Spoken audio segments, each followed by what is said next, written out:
Doctor صاحب خواتین کی کن چیزوں پر زیادہ جادو ہوتا ہے، اس والے سے پلیز رہنمائی کریں۔ اصل میں عدنان بھائی، خواتین ہوں یا مرد ہوں، مطلب ان پر جادو ہونے کے عموماً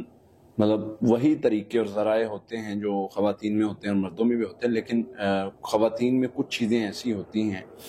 جن پر جادو کرنے کے لیے مطلب کچھ ایسی چیزیں استعمال کی جاتی ہیں جو ان کے استعمال کی چیزیں ہوتی ہیں، اور ان کے ساتھ وہ اس قسم کا جادو کیا جاتا ہے جو بڑا تکلیف دہ ہوتا ہے، خطرناک ہوتا ہے، اور ان کو انسانوں کے ذریعے ہی منگوایا جاتا ہے عموماً، کہ مطلب ان کی کوئی خاص ایام کی استعمال والی چیزیں ہو گئیں۔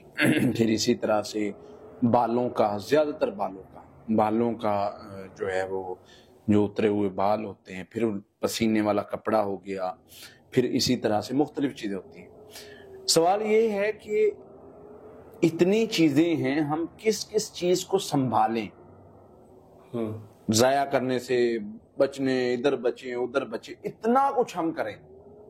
کوئی ایسا حل نہیں ہے کہ ہم مطلب اس چیز سے بے خوف ہو جائیں کہ بھائی میں ہوں، میں بال کٹواتا ہوں اپنے،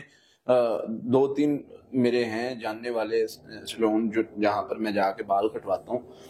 اب میں اس چیز سے ڈرتا رہوں یار میں بال کٹواؤں گا میرے بال کہیں مس یوز نہ کر لے،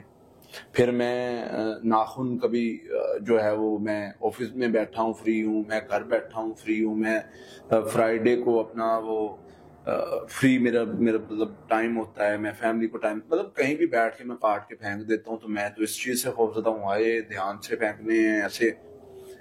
ساری چیزوں کا خوف رہتا ہے انسان پر جب تک انسان کا بلیف سسٹم نہیں صحیح۔ اس کا بہترین طریقہ کار ہے آپ اتنی چیزوں سے بچنے کی بجائے 1-2 چیزیں کر لیں، آپ کے بالوں پر جادو کر لے، ناخنوں پر کر لے، کسی چیز پر کر لے، آپ پر اثر ہی نہیں ہوگا۔ فار ایگزامپل ایک بندہ ہے، وہ گھر کے باہر سے پتھر مار رہا ہے، جی ٹھیک ہے، پتھر کی بجائے وہ گولی بھی مار رہا ہے، اگر آپ گھر کے اندر بھی، روم کے اندر بھی سکون سے چھپ کے بیٹھے ہوئے نا، تو بھائی آپ تک کوئی چیز پہنچ ہی نہیں رہی، باہر آتی ہے، باہر سے لگتی ہے دیوار میں، پیچھے مڑ جاتی ہے، وہ 1 بار مارے گا، 5 بار، 10 بار، 50 بار مار لے گا،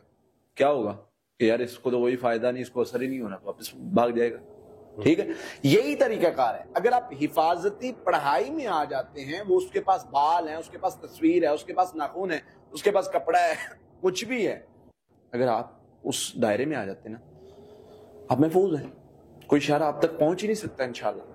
تو وہ حفاظتی پڑھائی کون سی ہے؟ جی، سورہ فاتحہ 7 مرتبہ، آیت الکرسی 7 مرتبہ، سورہ بقرہ کی آخری 2 یا 7 مرتبہ، آخری 3 کل 7 مرتبہ صبح شام پڑھنی ہے۔ اس کے ساتھ ایک دعا ہے، اعوذ بکلمات اللہ التامات من غضبی و عقابی و شر عبادی و من همزات الشیاطین یحضرون، یہ دعا پڑھنی ہے۔ یہ پڑھائی پڑھنے کے بعد انشاءاللہ اللہ کی رحمت سے کسی قسم کا بھی شر ہے